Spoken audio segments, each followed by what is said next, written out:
Hello and welcome. It's 6 p.m. May I please invite Geeta on screen? Thank you.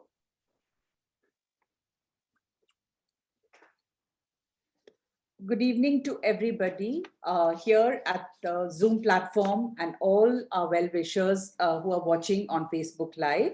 A very warm welcome. It's been a while since we did a webinar and we couldn't find a better speaker to begin with. So I'm extremely delighted to have with us and welcome Dr. Mrs. Vasudha Narayanan. It is an important and enchanting session of Mohini the Temptress that I would like to welcome you to. It is an interpretation by Professor Vasudha Narayanan, who is based out of Florida and has kindly consented for an early morning start for her. On behalf of the Raja Ravi Varma Heritage Foundations and its trustees, I thank her and I welcome her. Professor Vasudha Narayanan is an expert on Hindu iconography and religion. Her lectures are interesting, simple, easy to comprehend. That's probably why lecture halls and the webinar as today is filled with students never wanting to miss her classes. She has a deep understanding of Hinduism, not just in relation to India, but also to our neighboring countries like Thailand, Vietnam, and Cambodia. She's especially fascinated by Hindu iconography at the Angkor Wat Temple complex. I hope many of you might have heard or listened to the podcast we have recorded with her on the subject. If not, please log in to all the podcast platforms. All major ones are carrying it, called the Expert Hour by the Sandeep and Gitanjali Maini Foundation, and you'll find the podcast there. Our chairperson is to do the welcome note, but since she's had a surgery and taking some time to recover, she has requested me to read it out for her. Our chairperson, Rukmini Varma, is the great-great-granddaughter of Raja Ravi Varma. A versatile and born princess, she has straddled the world admirably in different roles with finesse, an artist, an author, a writer. Her anecdotes and what her family has passed on to her through Raja Ravi Varma, about Raja Ravi Varma's Mohini, is something very unusual. So as our foundation meetings and our trustee meetings used to continue, this is one topic that always fascinated us, but we never found the right resource to interpret it for us. And today I'm very pleased to say that we have found Professor Vasudha Narayanan who will do it for us. Please bear with me when I read out her welcome note. Raja Ravi Varma's Mohini is an iconic work that caused quite a stir at the time. This is because no one had any idea until then how this incident mentioned in the epics could be interpreted visually. His concept stemmed from his innate ability to probe the character of his subjects. Basmasura was all-powerful, and to top it all, he had the boon from Lord Shiva that he would be indestructible until he himself touched his head. An impossible occurrence since he was in control of his own destiny. Mohini, whose intention was to accomplish the task of destroying Basmasura, had therefore to be convincing enough to entrap him and commit the act himself. This is where the wonderful vision of Ravi Varma comes into full force. The enticement could have been conducted without the smallest visage of suspicion that alerts Basmasura. So Ravi Varma portrayed Mohini innocently enjoying herself on a swing in a fantastic setting surrounded by beautiful woodland flora, where Basmasura was hiding and watching her every move. This struck Ravi Varma as the way to compose the woman subject because he saw his own female members who would always have a swing at Onam time and would always be dressed in either this kasva davani or the sari. And at that time, since Ravi Varma was trying to find a nationalistic look that he did even in his Lakshmi, he copied that look of Saraswati, which is the white, used the mundu, and then thereafter draped her in that style. Ravi Varma then portrayed her in a wine-colored sari as well, playing with a ball, one of the traditional Onam games. This was another form that Mohini took in another part of the same woods scene where she knew very well that Basmasura is watching her in secret. Though he is nowhere to be seen, The poses in both Mohini and Mohini with the ball are suggestive that she knows that she is being watched. Ravi Varma has also painted two more Mohinis engaged in different playful pursuits, as persecutors, as a seductress of Basmasura, which finally convinced the Asuras of her genuineness, her innocence and purity, before she revealed herself and began his advances. So with that, I end the welcome note from Mrs. Rukmini Varma, and I'd like to pass it on to Professor Narayan, who will now take us through the story and the tales of Mohini. Thank you once again, ma'am, and welcome to the session. Thank you. Namaskaram. And it's a pleasure, a privilege to be here today. My gratitude to the Raja Ravi Varma Heritage Foundation and the Sandeep and Geetanjali Maini Foundation for inviting me today to be in this audience. A special thanks to all of you for sparing an hour to come here and spend the time with me. Time is the most precious resource we have, and I'm truly grateful for it. A very special thank you also to Archana Shanoy for supplying me with all the information. And I cannot thank Mrs. Rukmini Varma enough for the beautiful introduction. This was a passage that she recorded for me in answer to some specific questions. And I was so struck by the incisive way in which she had spoken about Mohini that I transcribed all of it. And as you will see in a few minutes, I'll be sharing what you just heard in a few minutes with you again. May I begin to share my screen, please? Yes, ma'am, please begin.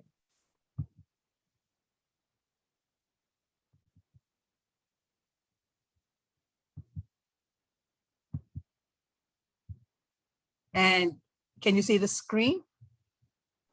Yes, it's clear. Please proceed. Okay. The topic today is on Mohini, the enchanting one. She who allures. Sorry, Vasudha ma'am, maybe you can just increase the full page, maybe, right? This is the full page. Yeah, so hers is a different system, Geeta. So this is the size we're going to see on the okay, screen. great. Thanks. Thank you. Thank you. Right. I begin with a caveat. It's a line from Avayar, a woman poet around the 2nd century CE. Katrathu kaimanalavu, kalladadu ulagalavu. What I've learned is a mere handful. What I haven't learned is the size of the universe. And therefore, it's with a very little bit of knowledge that I begin the talk today. I should say that I grew up with Mohini. And when I say that, I mean literally from the time I was born. A large painting, a lithograph of Mohini graced the mid-landing space of the staircase in my grandparents' home. It's a picture I would see both going upstairs and coming downstairs. And her mysterious face, her quiet smile always attracted not just me, but I understand later, everyone else in the house. To be precise, I grew up not just with Mohini, but also with Lakshmi and Saraswati. I should say a more embellished form of Lakshmi and Saraswati, as well as Vishnu with Shri and Bhudevi on the Garuda. When I say an embellished form, what I mean is that my grandmother, like many other women of her generation 100 years ago, had lovingly woven sequins on the saris of the already beautiful Lakshmi and Saraswati. Our ideas of who the deities are and who Lakshmi, Saraswati, Vishnu, and the various episodes of the epics are were shaped by these iconic pictures. But it was Mohini who was on the landing space, the mid-landing, which caught our attention, everyone in the family. She was swinging joyfully. She was alone. What was she doing alone in the forest? Who was looking at her? Was it safe? Were there animals? And her hair, which we were always told that women had to have her hair tied up neatly, was loose and beautifully arranged, along with the purity of her white sari.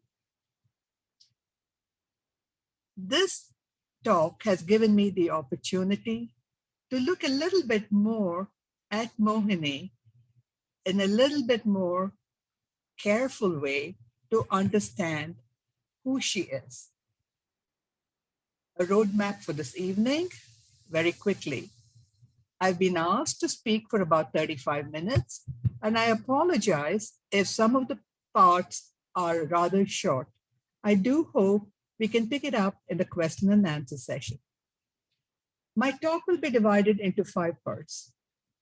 The first is the narratives, the stories, the many manifestations of Mohini. Where are the different situations? What are the stories that we hear about Mohini? And here, I'll be touching on the first 2 in more detail. The churning of the ocean of milk, that is the Samudra Manthanam, and the Basmasura story. But there are 2 other places that we see her also. One, Vishnu as Mohini accompanies Shiva in the Bhikshatana form and comes to delude or madden both the sages and their wives. Another appearance of Mohini, and this is not an incarnation, not an avatara, not a manifestation of Lord Vishnu, but as Mohini, the Apsara, is in the Rukmangada story, also an episode that Raja Ravi Varma beautifully painted. So first, stories, and this will be intricately connected with art. So it will not be sequential. The art will be interwoven with the stories themselves. We'll be speaking briefly about Raja Ravi Varma's depiction of Mohini and the similarity with other characters in art, very briefly. Third, the significance in Mohini in performing arts, especially in Kuchipudi with the Kshira Sagara Manthanam. And we all know, of course, that Mohiniyattam comes from the enchanting dance of the Apsaras and the alluring ones. Fourth, and this is the informative part of it, again, narratives, performing arts, art, rituals. On the eve of Vaikuntha Ekadashi, in the months of December and January, the Utsava Murti of Vishnu is dressed as an alankaram of Mohini. The days may differ in the different temples. While this is true in many of the Sri Vaishnava temples, in Tirupati, we also see the Lord, the Utsava Murti of Lord Venkateshwara, dressed up on the 5th day of Brahmotsava, as in the Mohini Alankara. And finally, the last section is very more speculative. What does Mohini represent? We have all the information from art, from narrative, from performing arts. But what does she represent in our stories, in our lives, in our culture? What are the different ways we can interpret her? And I leave this open-ended so we can speculate and we can go ahead with our understanding of the story itself. As is true in all of Hindu culture, stories and narratives are a beautiful way in which we speak about profound truths and didactic information. In this way, depending on our stage in our spiritual and moral character, we can plumb the story for the kinds of truths and advice that it can give us. And so the stories are very deep and almost without bottom, and we can plumb them for many, many pieces of information and much advice. The first occurrence of Mohini is in the story of the Sagara Manthanam, the churning of the ocean of milk.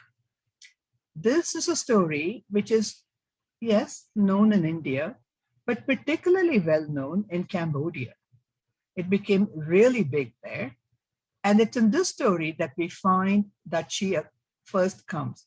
The story is well known, but has many variations. It speaks about the Asuras harassing and taunting the Devas, the good people. When the Devas go to Brahma and eventually to Vishnu for help, they are advised to churn the ocean of milk for the nectar of immortality, for Amrita. The same Amrita, the immortality that is spoken of in the Upanishads, Mrityunma Amritam Kamaya. That Amrita is spoken of in a material substance way here.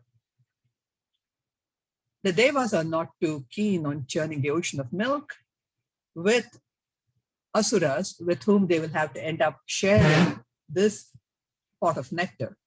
On the other hand, they're assured that all will be well.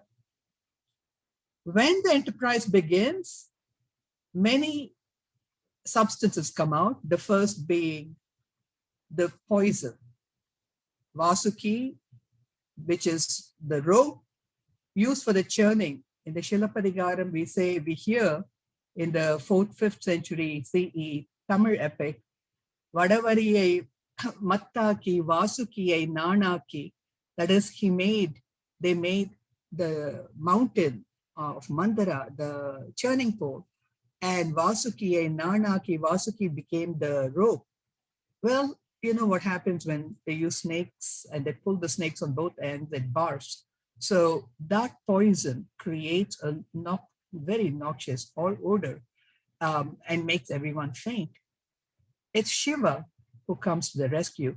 See how the story goes, where you have the importance of Brahma, to whom the Devas first go, and then we have Vishnu, and now Shiva. Shiva swallows in a well-known episode, and Parvati stops him from swallowing the entire poison, which is why he becomes the blue-throated one, Nilakanta.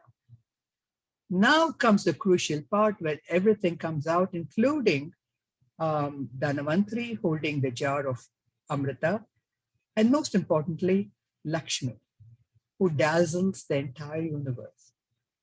But when the Asuras run away with the pot of Amrita, it is Mohini who comes and rescues the Devas.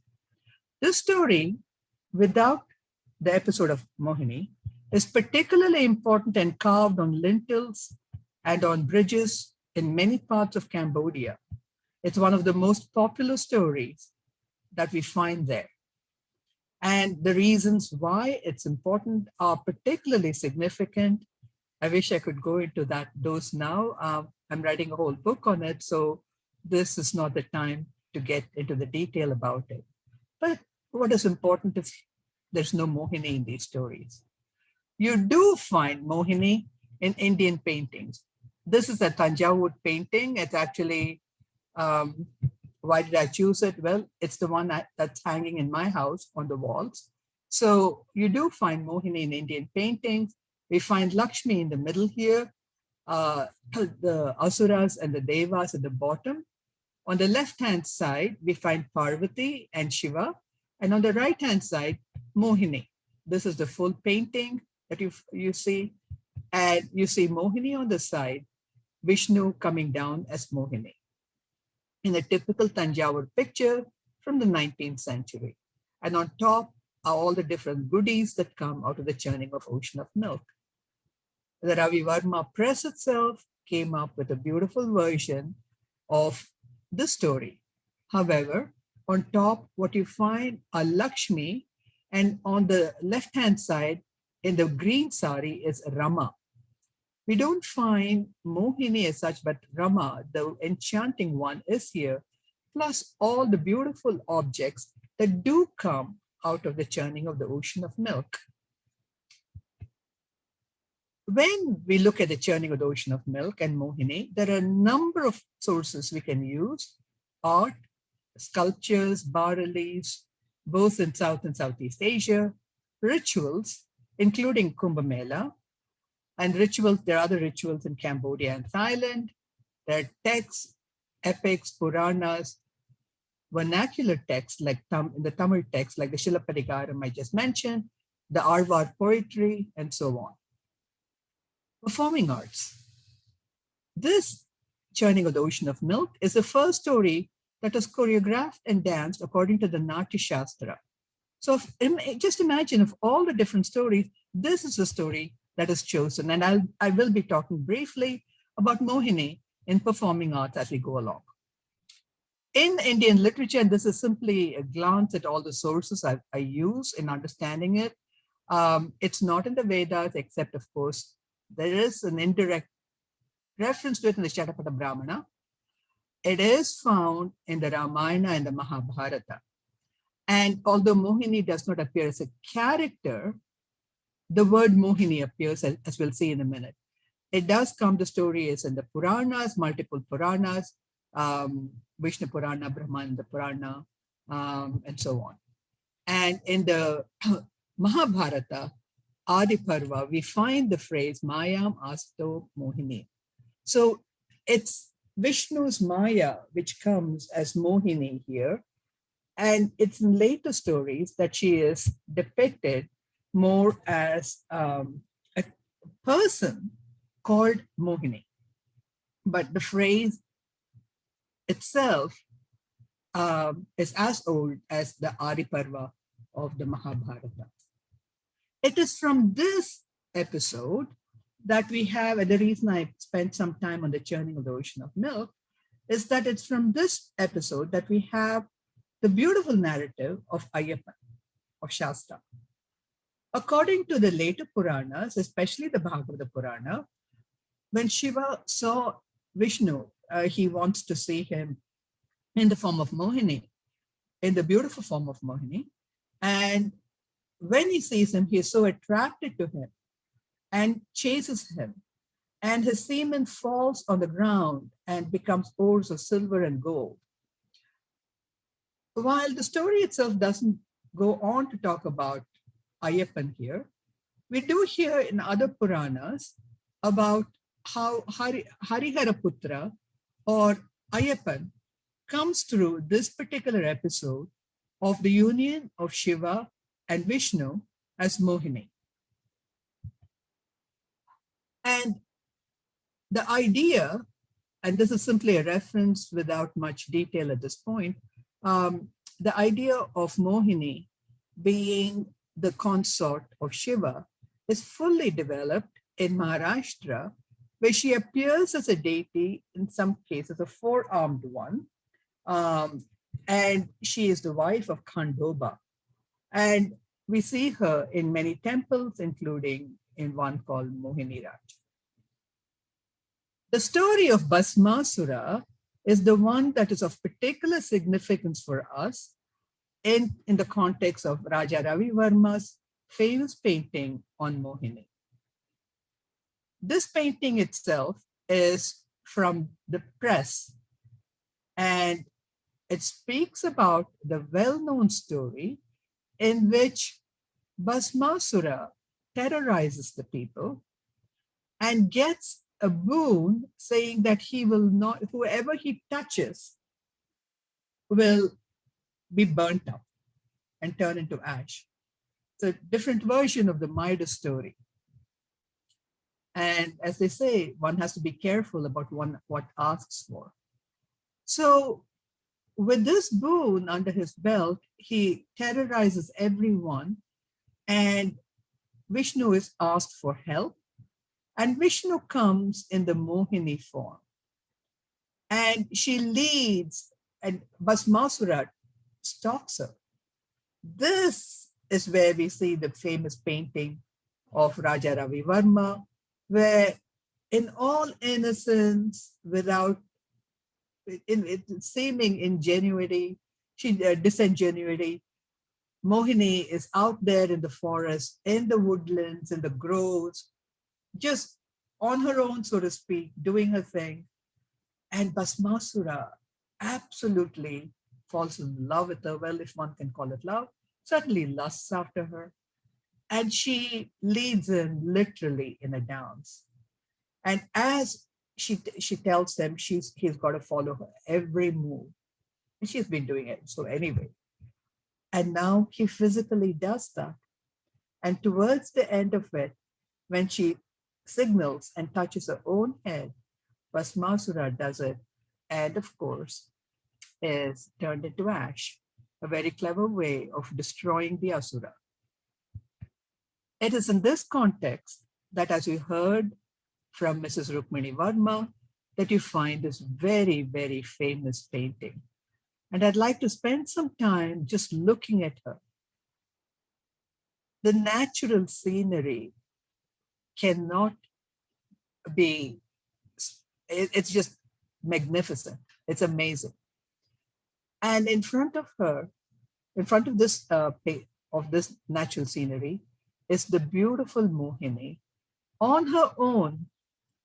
And as we heard, on the swing, in a very disarming act, so to speak. And this is the transcription, which you already heard, of Mrs. Rukmini Varma, chairperson of the Raja Ravi Varma Heritage Foundation, of her beautiful words on this subject. I'd asked her some questions on what the context was for this beautiful painting. And she was kind enough to record this for me. And you heard it earlier today. And this was the iconic work. And this was, it's more than beauty. It's more than just simply aesthetic beauty. He goes into the character. And Shiva himself has promised him that he'll be indestructible unless he touched his head. And Mohini, whose intention was to accomplish the task of destroying Basmasura, had to be convincing enough. So she's alluring him with her innocence, with her beauty. And what we hear from Mrs. Rukmini Varma is this. This is where the wonderful vision of Raja Ravi Varma comes into full force. The enticement is done so naturally. I mean, it's very innocent. And she sits in this very pastoral setting, surrounded by nature's flora in a woodland. And Basmasura is hiding, waiting in lair, wanting to see her. And apparently, this idea of sitting on the swing came to Raja Ravi Varma when he saw the women, members of his family in Kilimanur, celebrating Onam. And Mrs. Rukmini Varma says that almost every home in Kerala had a swing. And it is this swing that becomes the centerpiece here for the painting. And Mohini was wearing an apparel, the davani and the mundu, and it's a half sari. And that is one rendering of the painting. There's another episode from the same incident. And this is a very casual, disheveled Mohini. This is a lesser known form of Mohini. The other one, the one that you saw a minute back here on the bottom right-hand side, is a more well-known version. In fact, if you go to any web page if you put Google and do Mohini, it is the white-clad sari of Raja Ravi Varma that comes up. But this is also a portrayal of Mohini. She's disheveled. I mean, she's very casual. Look at her sari coming down here. She's doing pandatam with the ball, an activity again connected with the festivals in Kerala. So the local culture, the national sensibilities, as well as the aesthetic ideas, all come out in his paintings. And, excuse me, in the paintings, what we see is his probing, is trying to understand what women really do when they're waiting for the beloved to come. In talking about this in a book on Ravi Varma, we see that this painting of Mohini is considered to be like a Nayaka, one of the 8 Nayakas in the Natya Shastra. And we'll come back to this. But before we go into the Nayaka part of it, a brief mention about this painting. In looking at this painting, it struck me that it was very, and I checked it out with the foundation, that in fact the form of it, of Mohini, is very similar to that of another painting of Raja Ravi Varma of Tilotama, the Apsara playing with a ball. The one on the right, the Tilotama painting, was sold by Sotheby's. So I think it was something like $700,000, $800,000. It was sold recently. Mohini here is spoken of as the Vasakasajja Nayika, that is the Nayika who's ready for union. The Nayika who is ready, waiting for her beloved to come, has laid the bed out completely and is waiting for him to come, or playing casually with the ball. Playing with the ball is, in our culture, a way of passing time while waiting for the real event to happen. It's a fun way of passing time. Playing a game with no aim in mind. It's a leela, it's a krida. And that is what Mohini, in this beautiful wine-colored sari. See the difference. Here it's a wine-colored sari, and the color red evokes passion, it's wine-colored, it's heady, and it's very, very luscious. And the other sari, white, which you also find Mohini in, is purity, sattva guna. Here it is rajas. We find the coming of different colors and the different gunas in evoking different forms of passions in one. And so this is what we hear from Mrs. Rukmini Varma, who says, Raja Ravi Varma then portrayed Mohini in a wine-colored sari playing ball, also one of the traditional Onam games. This was another form that Mohini took in another part of the same woodland scene. And so Basmasura is waiting, looking at her, trying to make us move. But she's acting like she's totally unaware of him. And that is how she convinces him completely that she is the real goods. She is genuine and is absolutely innocent. And that's when he sees her and begins his advances, and we know what happens after that.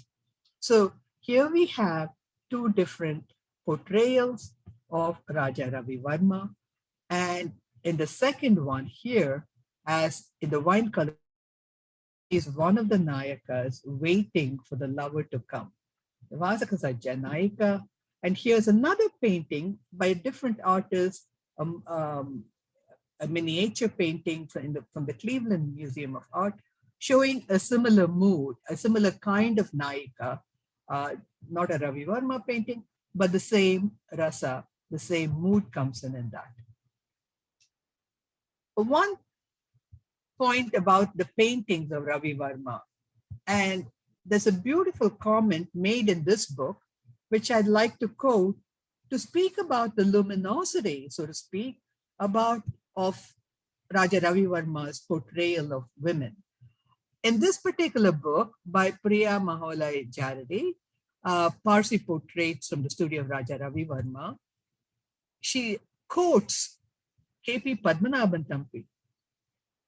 The beautiful light of Ravi Varma not only shone upon the flesh of his portraits, but the flesh itself glowed with its own reflected light. And in all his paintings, there's the glamorous, enchanting color. And I think you'll all agree with me in speaking about that.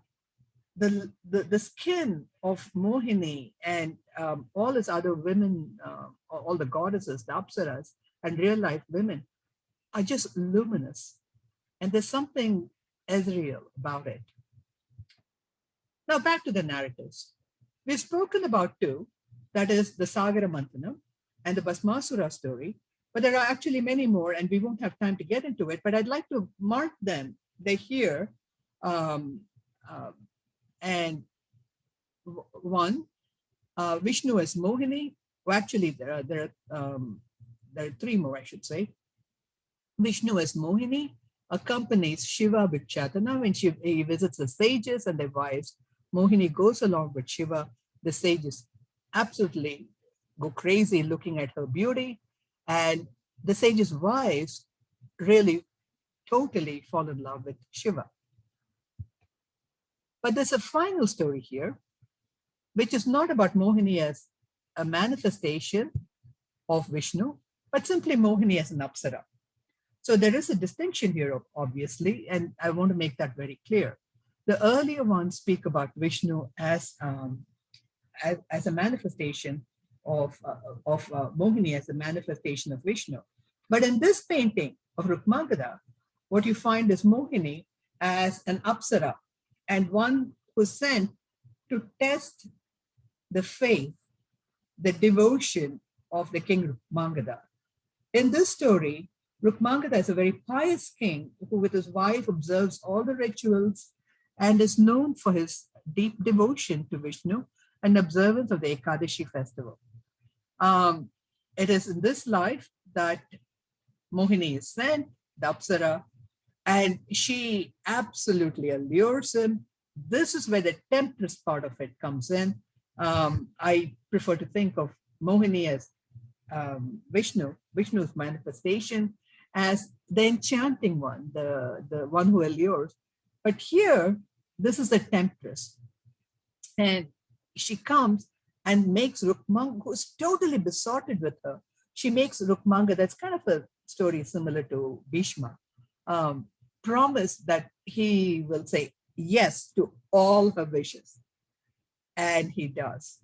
On the day, or one of the days of Ekadashi, when he sits down ready for prayer, for the day of meditation, contemplation, and peace, and fasting,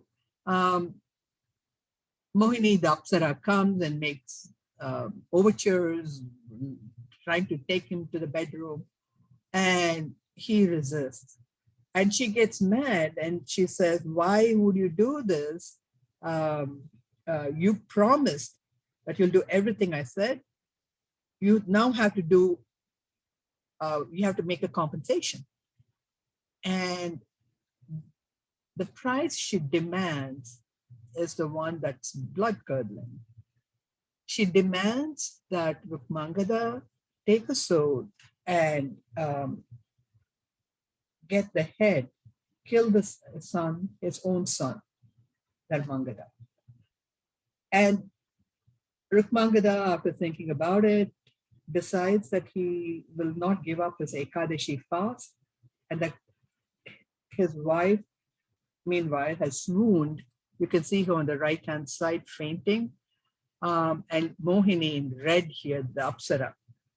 And Rukmangada is getting ready to slice the head of his son, at which point Mohini reveals herself as having been sent to test the devotion and faith of Rukmangada. So this is not a manifestation, but nevertheless, an extraordinarily beautiful painting. Third, we've spoken about Vishnu as Mohini in narratives and in art. Third, performing arts, very briefly. In Ksheerasagara Manthanam, Mohini is a very, very big character, really big one. In this interpretation, in this version and understanding of Vempati Chinna Satyam, of Itru Kuchipudi dance, of the churning of the ocean of milk. Notice how Raja Ravi Varma's selection of the white sari for Mohini has made its way up here. I took these pictures in 2019 and during the enaction of this in Atlanta. And see how from the picture then till now, Mohini appears in the white dress. This is the vision, the everlasting vision of Ravi Varma. And we don't even know that's the only way we imagine these epic characters. So here is Mohini alluring and tempting and leading the asuras astray.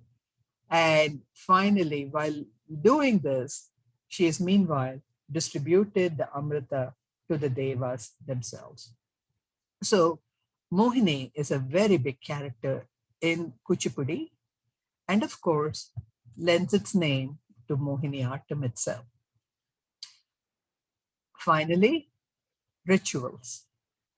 On the eve of Vaikuntha Ekadashi in December or January, the evening before, Ekadashi is to begin that night at midnight. And in Sri Rangam, that's the time when Lord Vishnu is dressed up in the Ratnangi, the ruby coated dress. But the evening before, he is in pure white, Mohini Alankara. And whenever I say this, in fact, it's beautiful. And many of the women looking at this Alankaram say, look at the Lord in Mohini. She is even more beautiful than Taya, than Sri Ranganachiyar herself here. She's so captivating, and indeed, the Lord is. And very frequently, even in the devotional poetry, we hear that the Lord is the father and the mother. He's male and female and beyond both. And here, the Mohini Avatara speaks about the alluring and the enchanting beauty of the Supreme Being, which is beyond our earthly comprehension. And as Mohini, this Supreme Being enchants one and takes us away. These are more pictures of the Utsavamurti of Perumal being dressed in the process of being dressed up as Mohini. I was able to get those pictures in 2009 in Hanuman Temple in Chennai. And on the right-hand side, you find Mohini, Perumal as Mohini. And in Tirupati, on the fifth day, and this is a web picture, I regret I don't have my own picture of this, but see again, Mohini is in white here, following the tradition set by Raja Ravi Varma. And this is a quote from a particular tweet saying that the goddess that had adorned Andala Shrivaliputu and the Pattu Vastram, along with the kili made out of beetle leaves, were taken to the Lord, and then he is dressed as Mohini Alankar, in the Mohini Alankaram itself. So we've spoken about the Supreme Being here, Vishnu, the all-pervasive one. Vishnu, remember, means the all-pervasive one. He who pervades every nanoparticle of this universe. This Vishnu takes any form. The forms are real. It's not simply illusion. This Vishnu has taken many avatars and has come as Rama, as Krishna, and so on. He has come as an animal, as an amphibian, and so on. And he also comes as a female, as a woman. So we've spoken about Mohini in narratives, in art, performing arts, and rituals. And we can ask, what does this mean? How can we interpret the story? And like all stories, and this is the beauty of the culture that we've grown up in, that the stories are given as a way of understanding very profound truths and difficult to swallow morals. We can ask, how can we interpret the story? There are multiple registers in which we can understand the story. Most of our culture would think about it in theological terms, in philosophical ways. But there are people who've interpreted the Mohini story now also in social ways. And by that, I mean that we can plumb this for ideas about or issues that we debate in society today. How is this connected with our lives, with our questions? That can be a slippery ground. I find it difficult when people start projecting ideas of, say, human rights on the Buddha or Jesus Christ. That's very dicey. Still, one can do that. I mean, people look to texts for understanding of how do we cure diseases and so on. So how far can we take some of the social implications is something that we can debate about. Nevertheless, since it is being done and that train has left the station, we will be talking about it very briefly, and I'll leave it open. The most important thing to think about is that the supreme being is beyond gender. Now that comes through in the Upanishads itself, where there is no way in which you can pinpoint that supreme Brahman and say it is this or it is that. It is beyond all of that. And that's why it's called Neti Neti. It's not this, not that. But many philosophers like Ramanuja and others have spoken about the Supreme Being having a form and having a definite Divya Mangala Vigraha, like the one you find in Guruvayur, like the one you find in Thiruvananthapuram as Ananta Padmanabha Swami. I mean, these are deities. Ananta Padmanabha Swami was sung about Nammarvar in the 9th century. Nammarvar or Shatakopan. Shatakopa Nammarvar is better known to us by a ritual. When you go to many Vishnu temples, they place a little silver crown on your head. That's called Shatagopa or Shatari. Shatari is the name of Nammarvar, a poet who lived in the 9th century. Nammarvar or Shatari wanted to be with the feet, united with the feet of Lord Vishnu. And since according to our tradition, he did attain that wish, the feet of Vishnu, the divine feet of Vishnu, the Charanam, the Kamala Charanam, the Divya Padam, is called by the name of Nammarvar Shatari. And that's the divine feet that's kept in your head as a symbol of divine grace. This Nammarvar, who lived in the 9th century and who sang about many beautiful Divyadeshams in Kerala. That's a different topic for a talk, the Divyadeshams of Kerala and the holy places there, which are known. The real treasures of Thiruvananthapuram were not those that were unearthed recently. The real treasure is Ananta Padmanabha Swami temple, whom Nammarvar sang about. Nammarvar says about the Supreme Being, Aanallan, Pennallan, Allah Aliyumallan. He is not a man. He is not a woman. And he is not of the neuter gender. Allah Aliyumallan. He's not transgender. Kananamahan, Udanallan, Illayumallan. And this is the beautiful paradox. When he's beyond duality, beyond polarity, it is, not even he. It is, if you say it exists, it exists. Udanallan, it exists and doesn't exist. These ideas of existence, non-existence, male, female, God is one, God is 330 million, are all puny mental concepts that my mind has. The tradition itself goes beyond that. The mind, our mind, human mind, is very puny and it's two-dimensional. But if you go beyond that, it's beyond these polarities of male, female. And this is a difficult riddle to solve, says Nammarvar. So, on the one level, the portrayal of Mohini as male, as female, can be understood on multiple registers as the Supreme Being being beyond human comprehension, ineffable in every way. The Upanishad say it beautifully. Yato vacho nivartante aprapya manasasaha. There the mind does not go, the words do not capture it.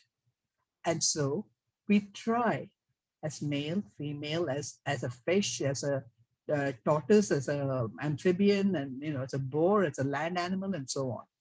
And as a male, as a female, all of these are the supreme being and more.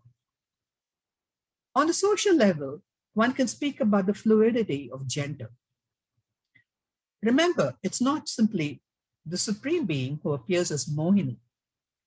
The poet himself, Nammarwar, whom we spoke about a minute back in the 9th century, Nammarwar, and many of the other Arvars, the Arvars were the 12 poet saints who lived between the 7th and the 9th centuries, and sang beautiful verses in Tamil. Andal was one of them. Kulasekara Arvar from Kerala was one of them. So these poets were deep, in the love of Vishnu. And another etymology gives it as Arvar, like Andal, they who rule even the Lord's heart. And that etymology has been suggested by Dr. Payaniappan in Houston. So there are many, many ways in which we can understand the Arvars. They speak in a female voice. Kulasekara Arvar himself has given beautiful verses. It is he who has, being from Travancore, he still speaks about Padiyai Kidanda Pavaravai Kanbene, about Tirupati. Can I be like a step in front of you looking at your coral lips? Nammarwar and many of the Arvars sang in the voice of a woman, both as the heroine, the Talaivi of the Sangam poetry, as well as the gopis of Vrindavan. So on the 7th day of the Thiruvaimuri Thirunar, that is after Vaikunta Ekadashi, Nammarwar is dressed as Mohana Alangaram it is called. And this, I took the picture of Mohana Alangaram when he is dressed up, when the priest dressed her up. He was so much into the rasa of how Nammarwar is becoming a woman, pining for the beloved, the Naika, that he says, eppadi irukka? How does she look? Husband, boyfriend pakara pola irkala, is she ready to go for a date with a boyfriend? And that's the rasa. They are truly in the union of the male and the female here. So to conclude, like Mohini, Raja Ravi Varma's pictures continue to allure us, like the very name Mohini, to enchant us, drawing us into a sublime rasa of instruction, peace, and joy. And it is these rasas that we plumb and that we enjoy every time we see her. So Mohini is not simply a picture I grew up with in my grandparents' home. It's a picture that I still live with, wondering, what is it that is tempting me? What is it that we should resist? What is it that we should submit ourselves to the enchantment? Thank you. I have a couple of resources in case people would like to read about them. Yesterday, when I sent the link of this particular talk to my aunt, Dr. Vanamala Parthsarathi in Bangalore, she said, "Oh, I've written an article on it." I regret that I got the article too late to use in this particular talk. I prepared most of this earlier, but it's a wonderful article, Mohini, the female incarnation of Vishnu, and Gudrian's article, Maya, Divine and Human, which has a whole chapter on the Maya of the gods and a section on Mohini. Thank you very much. And I really appreciate your giving me the opportunity to talk to you today. My apologies for going a little over time. I really am sorry about that. Like with Raja Ravi Varma's paintings, one can get carried away. Thank you. Thank you, ma'am. Thank you for such a wonderful talk. And I think I can very happily and proudly say for the first time, as we are hosting a webinar on our Ravi Varma Heritage Foundation platform, we've spoken about so much more than just the painting that was created by Ravi Varma. So thank you for sharing all of that knowledge and information. You just are this encyclopedia of it. And we're so happy that we could, get the opportunity to listen to you speak. And you've taken the time off, early in the morning for you. But thank you so much for doing this. So to all our audience who are still with us, there is a Q&A box at the bottom of your webinar screen. Please type in your question there, and we shall, address them as we go along. I think Niharika Syal has asked a question. What was the podcast you mentioned earlier in the introduction? So we host a podcast series called The Expert Hour. We are available on all major listening platforms: Spotify, Apple Podcasts, Google Podcasts, Stitcher, you name it, we are there. And Dr. Vasudha Narayanan has a very, very interesting talk on Hindu iconography with reference to Cambodia and the Cambodian Angkor temples, which she is an expert on. So if you'd like to listen into that, please do tune into our podcast and, catch up with all of the wonderful speakers whom we've been associating with for the last year or so. So ma'am, before we begin the Q&A session, just a quick, update for you. So we have in our listeners today, Mrs. Rupika Chawla, whose, a book I shared with you for the reference material. So Mrs. And it was she who spoke about the Vasika. Yes, the Vasika Nayika. Yes. My gratitude to her. Yes. So Mrs. Chawla's book is called Raja Ravi Varma, the Painter of Colonial India. And she was very keen to join the webinar today, though, of course, she was a bit 15 or 20 minutes late. So thank you, Mrs. Chawla, for joining. And I shall, I think she's still there. I'm not able to see, or maybe she logged out. But she had joined us for a bit. Yeah, I think she logged out. So yes, she was also part of the listening panel. And we have some questions that are coming in. So I'm going to address the ones that are on the Q&A box first. Prithvi Prabhu, he attends all of our webinars. He's a big Ravi Varma fan. Says, very interesting talk. Where is the story that Vishnu took the female form to vanquish Basmasura mentioned? Is it only mentioned that he took the form of a brahmachari to vanquish Varka? I'm sorry, I didn't hear the last part of it. He asks, is it only mentioned that he took the form of a brahmachari to vanquish Vraka? Okay. No, actually, this comes up in some of the Puranas, the Basmasura story, Padma Purana, and so on. I can send a list of references to you if you'd like. Yes, absolutely. I can always, just put them out for those who are interested. Absolutely. I can give you the detailed ones. Okay. Purnashri asks, can you please elaborate on Mohini accompanying Shiva, Bhikshastana? Bhikshatana, right. Bhikshatana. This is a story that is more common in South India.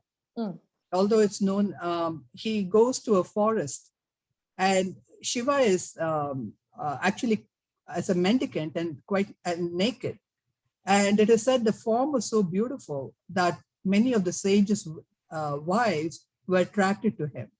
And the sages were very upset and tried to, and there are many variations of the story, and they tried to attack Shiva. Shiva was there to teach them a lesson. And in this story, in some of the versions, he's accompanied by Mohini, that is Vishnu as Mohini, and goes along with, and they both go. And then the sages fall in love with Mohini. So they see what's going on from the other side. And the idea that Mohini is sometimes identified with Lalita Parameshwari or with Uma comes up in some traditions. And I didn't get into that today. Okay. So I hope. And that's where you find the story in Maharashtra also. Okay. Of her being the consort of Khandoba. Okay. So I hope Purnashri's question is answered with that. Now, Shobha Narayan, one of my favorite authors, is asking a question. She's also incidentally the most recent speaker that we had on our podcast. And if you haven't already read it, then maybe you should check out her book, Food and Faith. So Shobha asks a question. Is there a way we can link Mohini to today's world? That's the part I was trying to get into the last Yeah. section of my talk. And that's to do a lot with the supreme being, on one hand, beyond gender. But in terms of social context, we can talk about the fluidity of gender. Okay. And that's how that becomes one that one can perform, that gender is performance, and so on. Yeah, so there are ways in which many people have tried to link it up.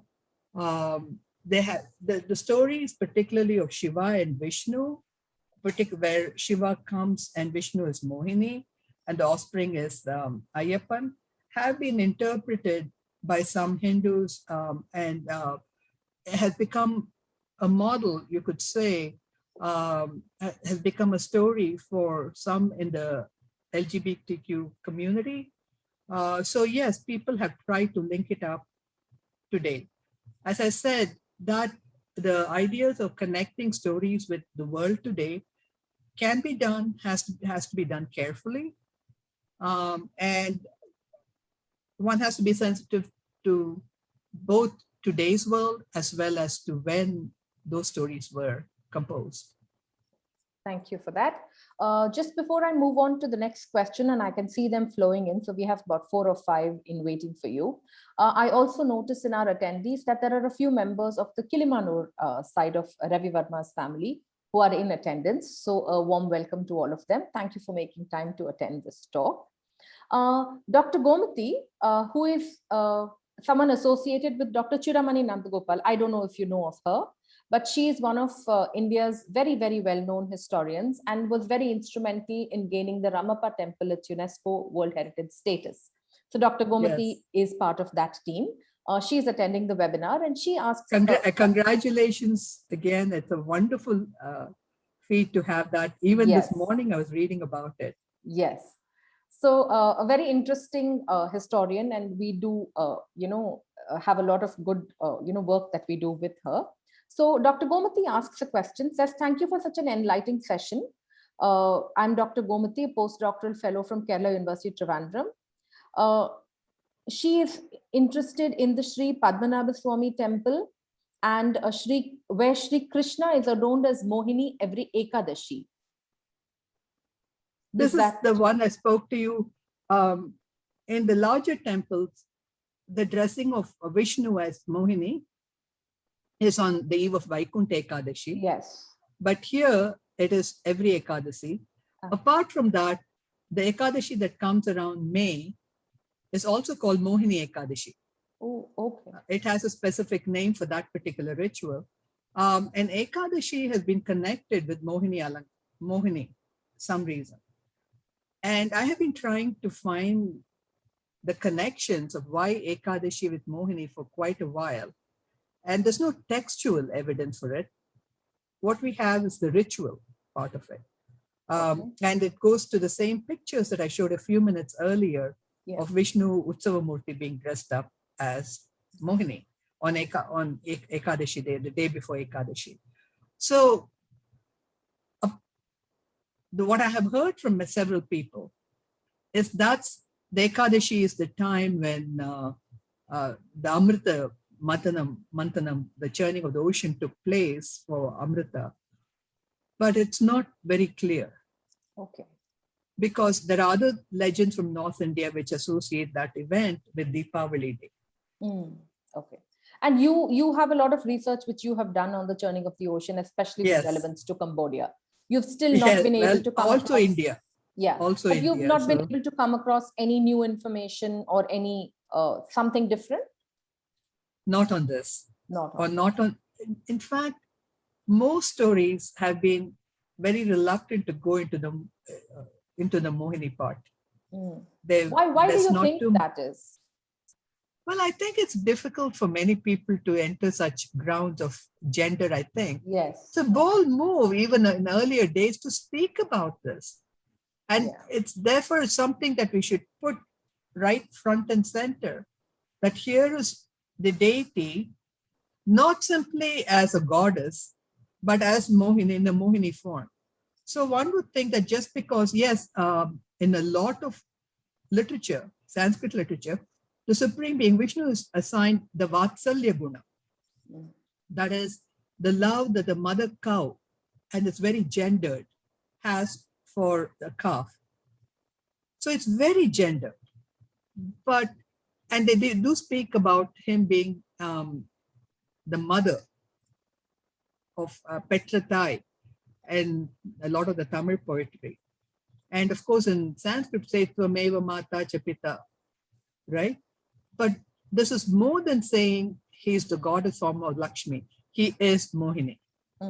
And I think we should embrace that idea fully. And the brilliance of Raja Ravi Varma in taking that idea of Mohini and portraying her both as innocent, wearing the white clothes, a disingenuous young girl, and as this kind of alluring woman in the wine red sari with playing with the ball. That kind of coming together of ideas is just spectacular. That is true. So a few more questions that have been coming in. In fact, one more that is with relevance to this fluidity of gender that we've been discussing for a little bit now. So Abhishek says this fluidity of gender was perhaps spoken for centuries ago via Mohini. And he was asking for your comments. I think you've just answered I believe that. I would say yes. It's, I think, let's hold on for a minute. It's not simply Mohini.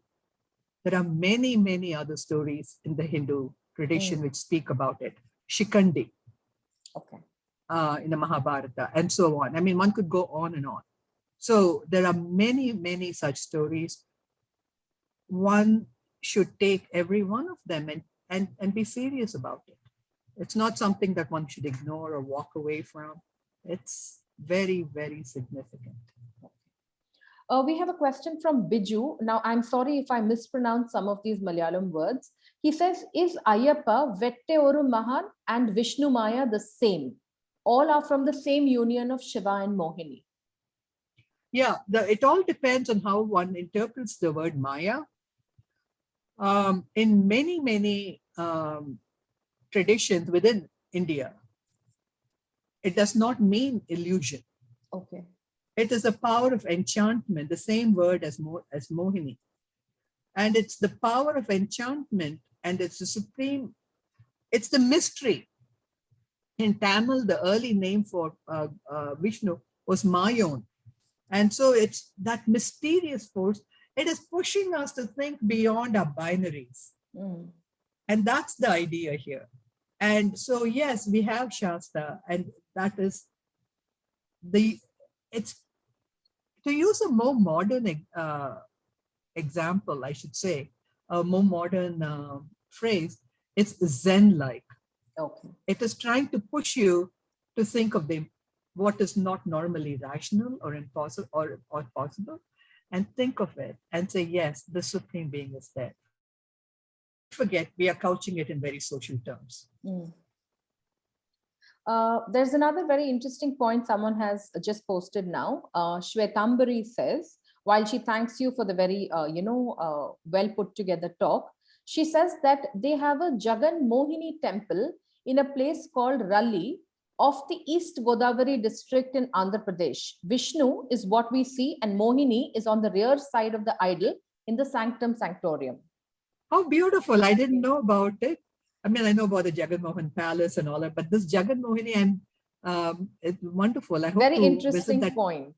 I'd love to visit that temple, and if you could send me the details. Yes. I'll put it in my bucket list. Yes, I think we should. There's another very sweet question that has come through on Facebook. I think it's a little, very sweet, primarily addressed to you. Her name is, it's Harini. And she says, very interesting talk. Could I ask, if you had an option and had to dress a Mohini for the Sagara Manthanam, do you have a vision of what her dress would be colored like? I would say, yes, I would go for Ravi Varma. That is my... White or wine? I think white, because she's trying to disarm them. Okay. And yeah, but remember, it's in the last one I showed you of Shashikala, it's white with a red border. Okay. So she includes both colors in it. Yes, that dance form which you showed us. Yes, Yes. in the Kuchipudi, right? Yes. So cleverly both I- colors incorporated. Yeah, I think my mind has been shaped by Ravi Varma. I mean, you grow up with these images. Absolutely. So yes, I think there is, of course, a question about, more sources for reading on Ravi Varma and his works. Savai Singh says he's very curious about Urvashi and Pururava and the story. So, Mr. Singh, just for your information, if you've read Mrs. Chawla's book, then Raja Ravi Varma, The Painter of Colonial India, is one of the most important and well-researched books that you can find on the artist, his art, his life, the relevance of the times that he lived in, etc. There is also the Diary of C. Raja Raja Varma, written by the Austrian anthropologist and historian Erwin Neumayer and Christine Schellberger.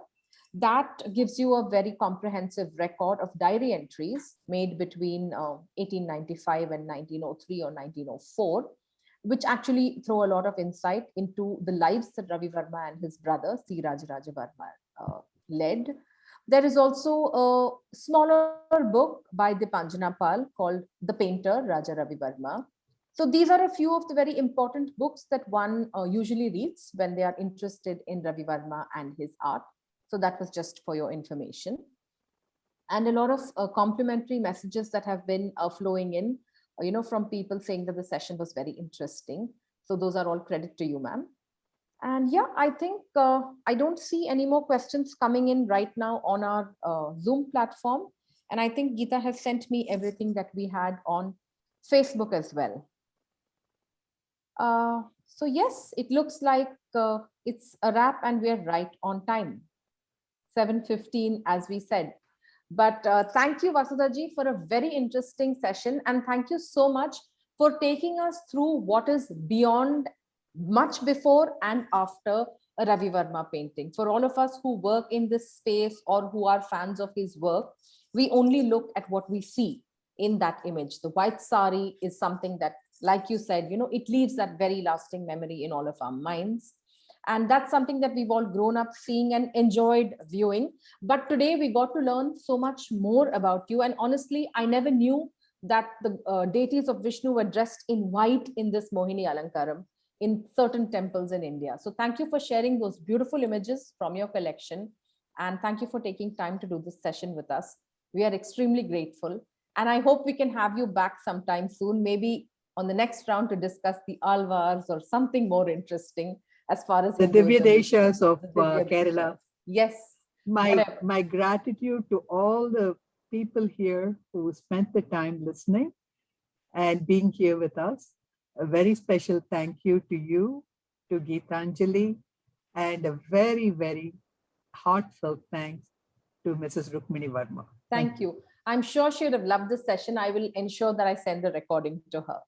So thank you so much for taking time to do this. Thank you, ma'am. Good evening, and thank you everyone for attending. Thank you, Vasudha ji. This is Gitanjali. It was just a brilliant session. Thank you. I enjoyed every minute of it. What we will do is we'll compile all the comments, which is mainly just people saying thanks and gratitude. We'll just compile it together and send it to you as an email at some point. And also what's on Facebook, we'll just let a couple of days pass and we'll send it to you. So thank you very much for taking the time out for us and attending today, and have a brilliant week ahead. Thank you.